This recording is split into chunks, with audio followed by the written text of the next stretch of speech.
One of the eeriest things that I'd ever heard over the radio was the air traffic controller saying, "We don't care who you are, where you are, get your airplane on the ground.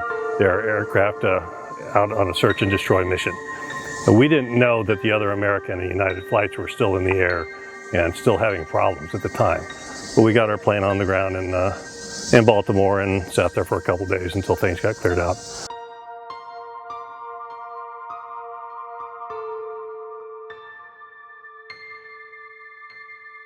On 9/11, I was flying up from Fort Lauderdale to Newark on a beautiful, beautiful clear day, and we got put into holding down around Raleigh, and we couldn't figure out why, and asking the air traffic controllers why, and they said, "Well, we'll check on it, we don't know." And they came back and said that somebody had flown into the World Trade Center. And my first officer and myself were thinking to ourselves, it's just a small airplane, something went wrong, whatever, and a few minutes later, the controller came back and said, somebody just flew into the other World Trade Center. So we looked at each other and said, we know that that's not an accident, but we didn't know what was going on. Oh my God. That looks like a second plane. Once we got on the ground and saw what had happened, it was terrifying.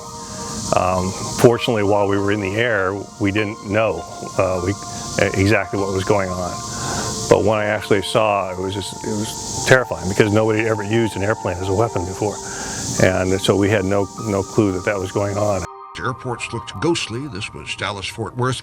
The limited flights for stranded people will resume. It was a very fluid situation.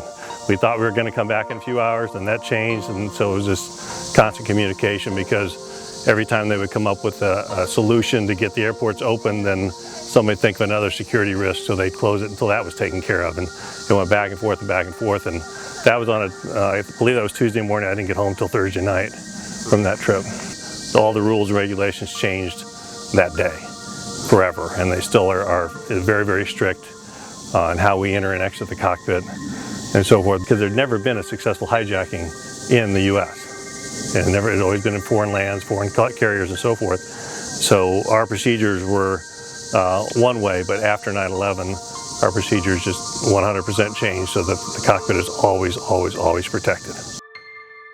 I can see how the crews, got taken advantage of and used as weapons. It makes sense how it was done, but it'll hopefully never happen again.